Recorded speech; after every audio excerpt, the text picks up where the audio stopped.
Early in the 22nd century, humanity escaped from Einstein's cage.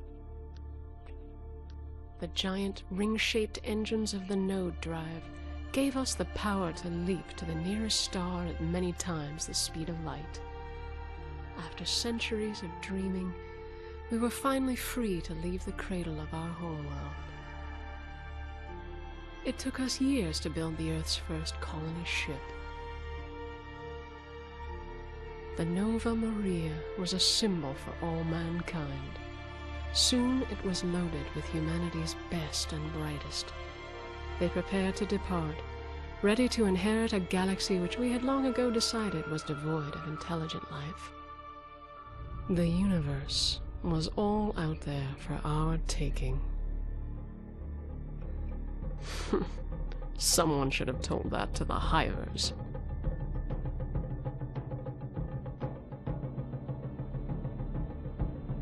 They came in silence.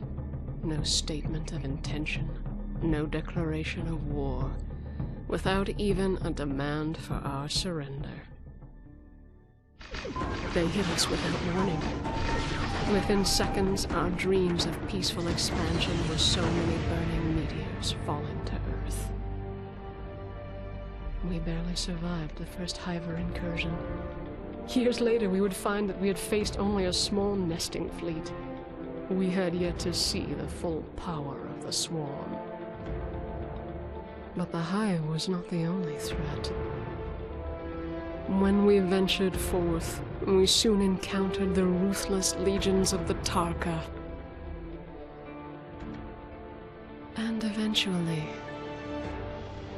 the phantom fleets of the enigmatic Lear.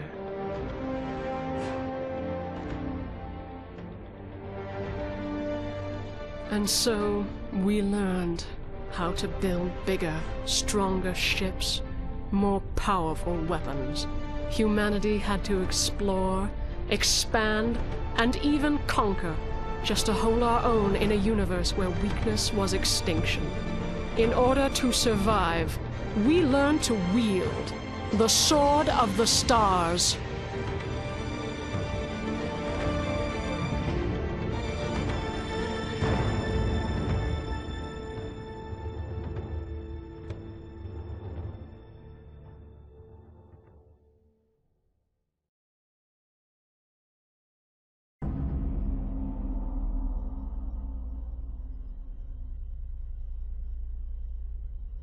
We are the chosen ones, born of the divine. We are shaped in the image of the great masters, born to serve them in the infinite depths. We are warriors, wise men, fathers, masters. And this is the time of our ordeal, the Great Silence, when we will prove ourselves worthy to join the immortal gods and hear their voices once again. It took years to rise from the world of our spawning. It took decades to reap the wisdom of our first quarry. But our wiles are unlimited, and our thirst for knowledge strong. We have lain quietly in the shadows for more than a century, skulking among the darkened hulls of dead ships, raiding the periphery for slaves and secrets. We tear apart flesh and steel, mind and memory chip, seeking the spark of truth, seeking the gods of our birth. And always, we hunger for more. The time has come. We can wait no longer for the great masters to return. Our numbers increase daily. Our children hunger. Our females lust for war. This galaxy is unworthy of its gods, overrun by ignorant, arrogant slaves, mindless insects, harmless lizards, shattering apes, blaspheming rebels. It is time to teach them all their place in the great scheme. They will learn to serve their betters or die. As it was commanded, so it shall be done. We will sweep all enemies from our path. In the darkness of this galaxy, we will forge an empire of light. We will be worthy. We will find the gods wherever they're hiding. We will end their silence and become their claws once again. Born of fire, born of steel, born of science, born of blood.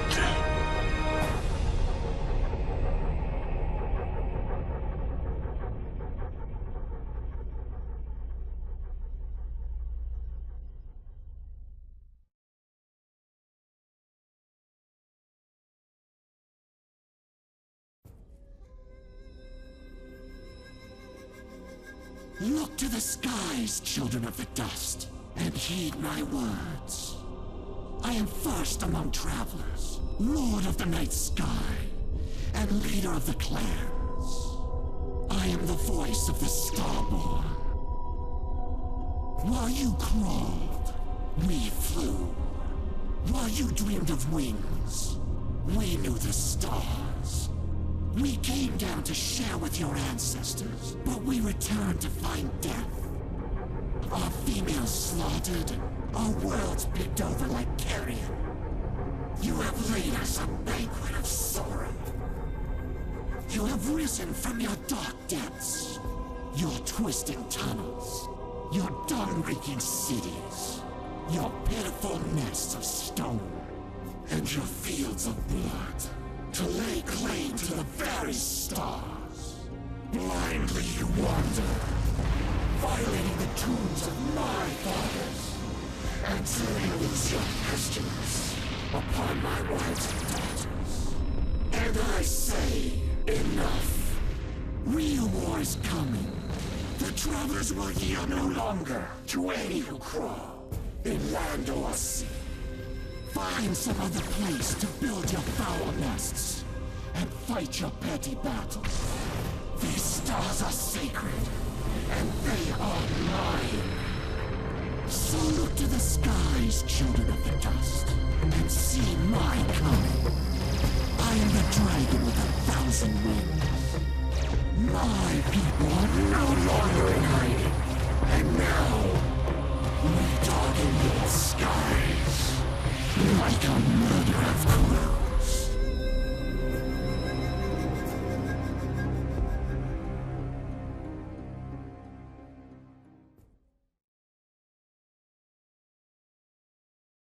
Hello everyone, and welcome to Let's Play Sword of the Stars.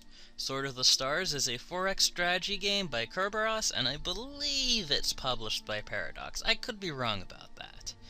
But for those of you who do not know, the 4 X's stand for Explore, Expand, Exterminate, Explore, Expand, Exploit, and Explosions. But normally it's Exterminate. It just typically involves lots of explosions. I like explosions. But this is my first Let's Play on YouTube. Shocking, I know. But here's my name. You can see it right here.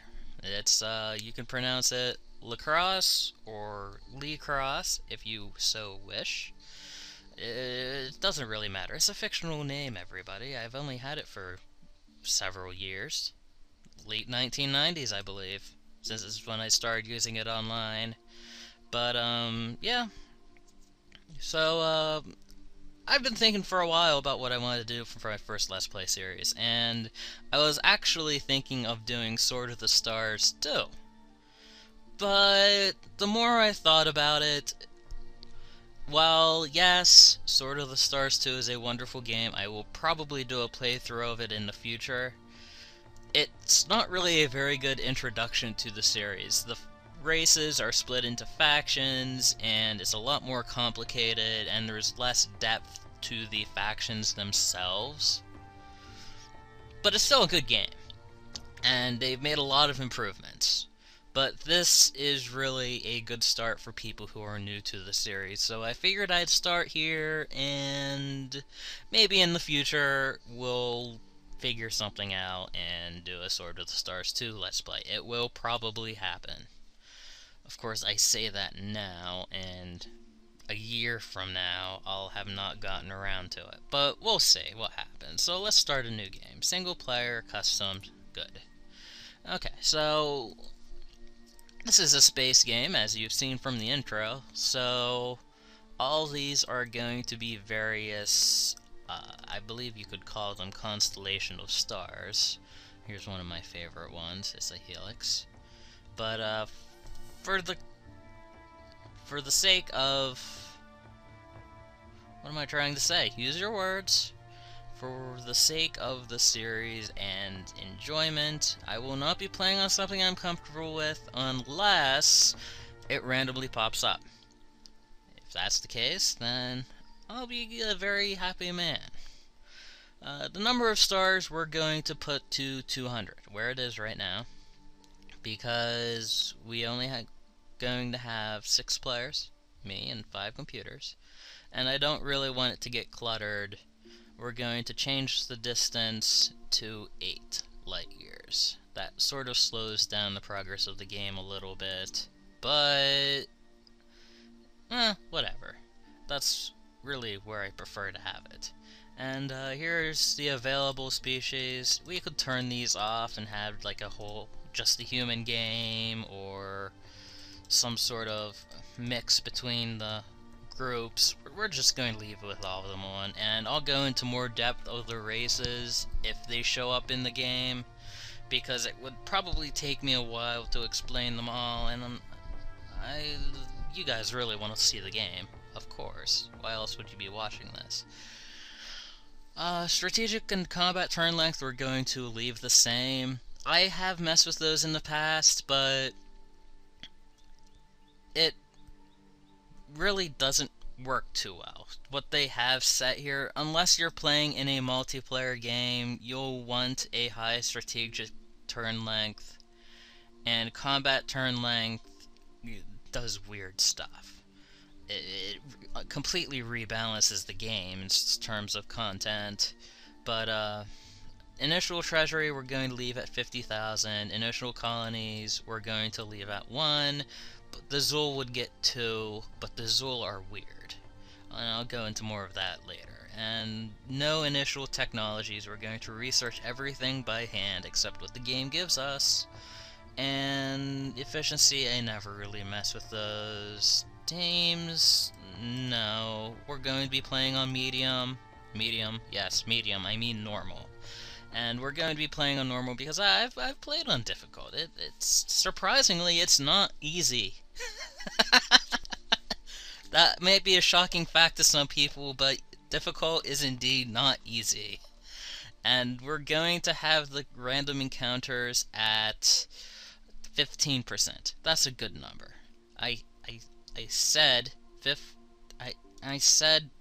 15%. There we go. No, get that off. Alright, so there we go. Here's our setup. And we're going to create a game. And my game is fine for that. So what race are we going to play? Well, I have played the humans, the Lear, and the Morgie rather extensively. I will not be playing Zool. I do not like to play the Zool. I've played the Zool before. Zool! And I do not like them. So, I believe I will be playing as the Tarkas, lizard dudes, and we shall pick a color, a nice manly red. And we're going to select a badge. This will appear on all of our ships, and swords. Swords are manly, yeah, how about that? And now we need a manly avatar. So, let's see, aha, here we go, manly. And all the rest, well, they can figure out what they want to do. And we're going to launch, and let's see what we get. System update. And it looks like the map generated a pyramid. Oh, whatever. Okay, so here's our home planet. Our home planet's name is Camkir. Well, okay, if that's what you really want to call it. But here we have how many people are living on the planet, how many people it can sustain, and we can mess with this, but this is a horrible place to start. Let's just start from the top. Alright, so here's our home planet, and here's all the info on our home planet. Our home planet size is 10. That's the maximum size a planet could be. And they range from 1 to 10, and the bigger the planet is, generally speaking, is the better, because you can house more people on it, and it produces more income and output.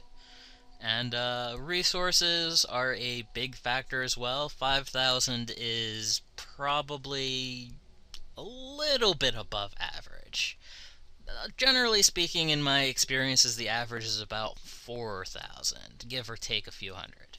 So we kind of always have a good start, in the sense that our planet is always actually really good. And the infrastructure is, well, you know, government stuff. Police, fire, government. And it affects things like population growth and output and income and things like that. The imperial population are loyalists, people who are loyal to our empire. And the civilians are just guys that are out doing stuff. They don't matter. Well, they do, but I think they add to the income. But when you're fighting a war against an enemy race and you eliminate all of the imperial population, the planet will fall regardless of how many civilians there are. So they don't really matter in the terms of imperialistic conquest, except through the fact that they provide you income and industrial output. So there's that. And now income and industrial output are your main resources on a planet. Industrial output is how much ship stuff they can produce. So if we were to produce a ship and it would cost 5,000 resources, well, industrial points or whatever you want to call them, I could build 3 of them in 1 turn on this planet. Pretty simple. And then there's income, which is money that is injected directly into savings and research, which is up here. We'll get into that in a moment. And here's the civilian population slider. Now, this middle bar shows the perfect population for the planet. This yellow bar is how many people are on the planet. Look at me, I'm giving a whole little tutorial of the game. Aren't I a nice guy? I am. So, I can change the slider around, and if you see, I can go below that, and if I would end my turn, the population would go down. We don't want that. If we go above the white line, then we start sucking on our resources, and our resources begin to go down, and that's not really a good place to be. Because more people, obviously, require more resources, and this is the self-sustainability of the planet. We could also overharvest in a pinch. As you can see, that also detracts from resources, but it also, I wouldn't say drastically, it also increases your output. I'm not going to be messing with that slider in the least. I don't. The bonuses you get from it are slight, in the sense that they don't do much. Yeah. And it's just not really economical in the long term as far as I am concerned. The planetary budget, it does nothing right now, because we don't actually have any trade, or anything, really. We have a planet. This is our empire, right here. There are all these stars, but this one is mine. And we have nothing else. We are building from the ground up, everybody. So, now, let's get into some research. So, here's the research pool.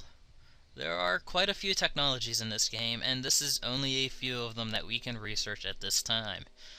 With the Tarkas, I believe that they are missile-capable races. I believe their race is pretty much spot on when it comes to missiles. I could be wrong about that. I don't actually have all of this memorized. But if we go in here and we click on something like, oh, well, let's go in here and click on DF rack. So this is a large array of missile tubes mounted on a medium turret station. We'll get into that later. And these unguided missiles are much smaller than the standard missiles and pack a smaller warhammer. We're firing warhammers out of missiles. Hey, how about that? And basically it's a bunch of missiles that fire at each other. We can't build those right now, but we could research it. I'm not going to research that right now. Right now, we need to expand. Explore and expand. So we're going to want to do one of two things. One of three things. Generally speaking, I either start my game off researching Waldo units, which gives you a part that you can throw in your ship, which makes it better at everything forever. Not really, but it might as well be. We could do gene modification, which allows you to increase the population growth on alien worlds. Or we're going to go over here and do engine research. Where is it? Come here. Why can't I find this? I should know this. Come on, here it is. Power attack. And we have a couple techs here. And the Tarkas, every race has a different kind of faster than light travel. I believe the Tarkas have the most, I guess you could call it, standard. We travel at a constant rate faster than light to our destination sort of thing. Other races have like node drives where they go into hyperspace. Well, it's node space, but whatever, it's the same thing, basically. And other races are slower by planets, or faster in space, or faster with a larger number of units, or things like that. So, the only thing with the Tarkas is that their ships require a lot of fuel, and they are slow. So I believe I will research, allows fissionable materials to be recycled for power generation. Ship strategic range. I think we're going to do the pulsed fission drive because it increases our tactical speed and strategic range. So our ships will be faster in battle and they will be able to travel farther. So we'll research that. And as you can see, it will take 10 turns to complete. But that 10 turns is a lot of time. We don't have time to waste around. So we're going to increase how much money we're dumping into the program. And increase it to, we could dump all of our money into the program. I don't really want to do that. So let's do something like that. And there's a cat, and she is trying to get into the window, and I'm not helping. Go cat, get in the window. There. Okay, so there's that, and as you can see up here, here's what we're researching, and I can hover over that to find out how long it'll take. And so let's build some ships. How about that? So let's build extended range ships are basically your scout ships. They have really long range, but they're not very good at combat. So we're going to build 4 of those. Well, that's all we can really afford right now. We're going to build 4 of those for the time being. You heard him. And next turn we'll send them to the 4 nearest planets. And I think that's it. I don't think there's anything else we can do this turn. Okay, so you can actually see here now, by putting it into trade, our income goes up. But we really need to pump those ships out, so we're gonna just end our turn for now. Processing. There we go. And here we have our fleet. We have 4 ships, and we're going to split that fleet because we don't really want them all in the same fleet. And we're going to throw this guy over here, this guy over here, Engaging warp engines. this guy over here. Did I click the right planet? Let's just do it for good measure. Okay, yeah, I clicked the right planet. I didn't want him to go out into the middle of space and run out of fuel and have a bad day, because that would be bad. The Armada And moves as I one. think we're going to build a few more ships. I think we're going to build a few extended range ships to get these last few planets. Expanding early is rather important, but it's more important to find a planet that's actually worth a damn. You heard him. You don't want to Habitate. Habitate is a wonderful word. Update. I have a hard time using my words, everybody. I will be fine. It's more important to find a good planet than colonize a lot of crap. So, it's good to have lots of scouts so that We embark as you know where everything is.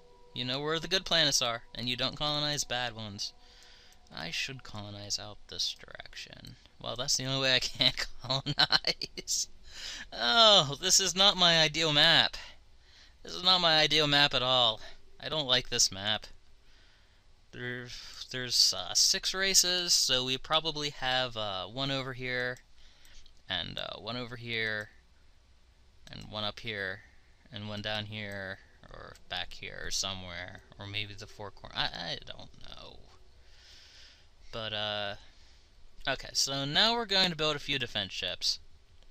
Well, no, I changed my mind. I'm actually going to start working on a colonization fleet. So we're going to have a colonizer and a tanker. And that's going to put me over, but hopefully we'll make that money back You rather heard quickly. him.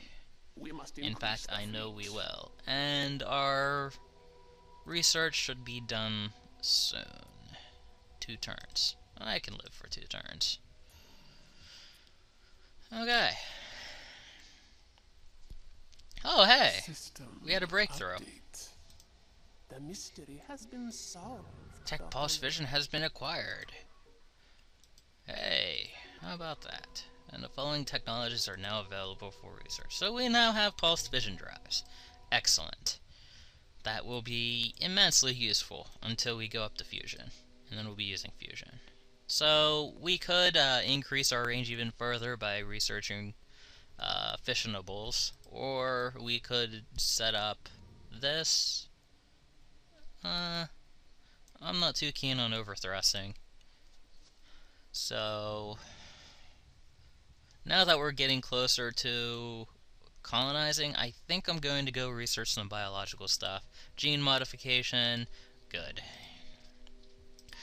Because the sooner our colonies can start making a profit, the better. So now we have this fleet here. But they're just going to stand there for now because we don't have anywhere to put them. But now we're going to get into some of the meaty, nummy, tasty bits of this game, and that is designing ships.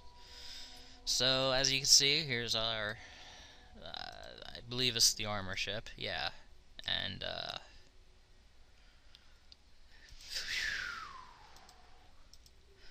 I love this part.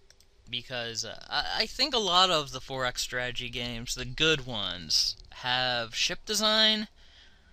I could be wrong about that. I haven't played too many. I played Galaxies 2, and that does have ship design as well. But I don't like it as much as Sword of the Stars' ship design, and that's probably just a personal preference of mine. So we just researched pulsed fission drives, so we can now put that part on our ships, and it will automatically increase stuff. You can see up here our cost is going up. It costs about 4,000, 9, 10, 11, 12, 13. About 5,000 more $bucks. And it increases the construction cost slightly, but it doesn't affect anything else. And we could also do other things. We could set up an assault shuttle, or change the command module. We don't actually have any other ones right now. We will when we research Waldo units, which is why I say it's the best thing forever.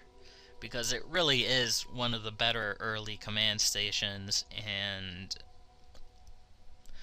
I'm sure there are things that are better, but not in my opinion, because all of these things actually affect where your turrets are and the radius they can fire in.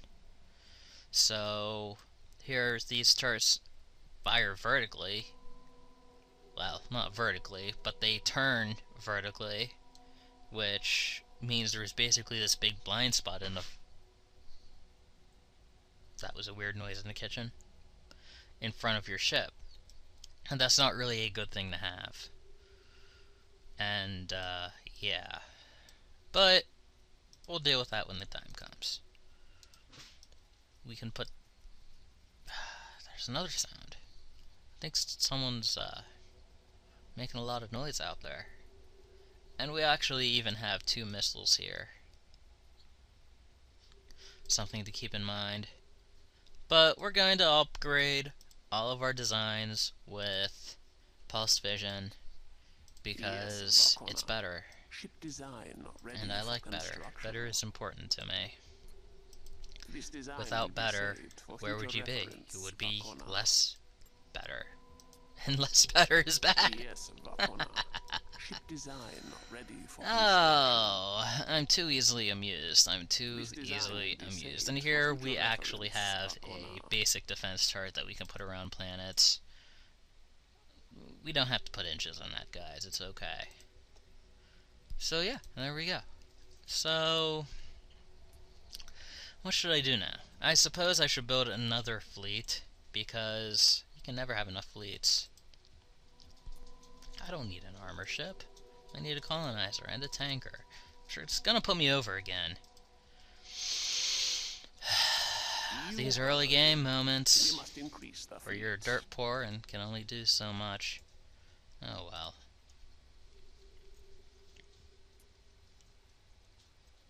And that should...